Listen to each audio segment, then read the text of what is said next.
Kevin, we just talked to Larry Elder, and Larry Elder made the point that Gavin Newsom's too far left for the Democratic Party nationwide. He's more like Bernie Sanders, and they push Bernie Sanders aside for a more centrist guy like Joe Biden, right?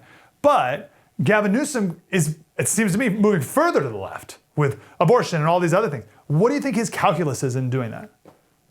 Well, I think his calculus is he's just trying to do whatever will get him attention. And this has been his modus operandi since he got to the governor's office. In fact, he's been trying all along to sort of make himself into some sort of national figure. It hasn't worked much at all until now. I mean, when he first came into office, this is what he would do. It'd be one stunt after another to try to get himself in the national media spotlight. That's why he ignored the legislature, as Melissa was referring to, is because he just didn't care. What he cared about was getting headlines. And then when COVID started, he viewed this as a ready-made opportunity to get himself on prime time. He would almost everything he seemed to be doing in relation to COVID was again designed to build his own national profile. Didn't really work there either, but now in this moment that we're in right now, I guess he's managed to find a niche where if he can be sort of more strident, more liberal, even more cartoonishly progressive than the rest of the Democrat Party, then that seems to be getting him a little bit of attention. And now that it's working for him, he seems to be sort of doubling and tripling down on it. Oh, that's a really good point. All right, Senator, so on that, do you think Gavin Newsom has a political philosophy, like a political worldview, or is he more of an opportunistic guy? I'm going to do whatever it takes to get the attention I need to get to the next thing. Yeah, I think his political worldview is this.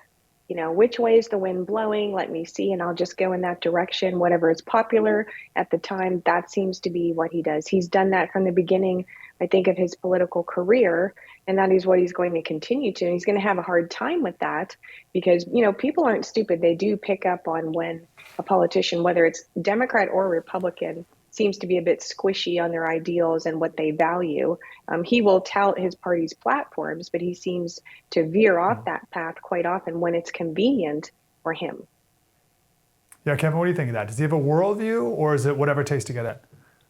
Oh, it's certainly the latter. And the proof of that is that in every stage of his career, he's always found sort of the special interest group, the deepest pockets, and made himself completely subservient to what they want. As governor, his biggest funder has been the California Teachers Association and the larger constellation of unions, mostly public unions. And he has followed their orders to a T. He signed AB 5 into law, banning independent contracting in his second year in office. And then when you look at what happened during the COVID shutdowns, California had the longest school closures of any state in the entire country.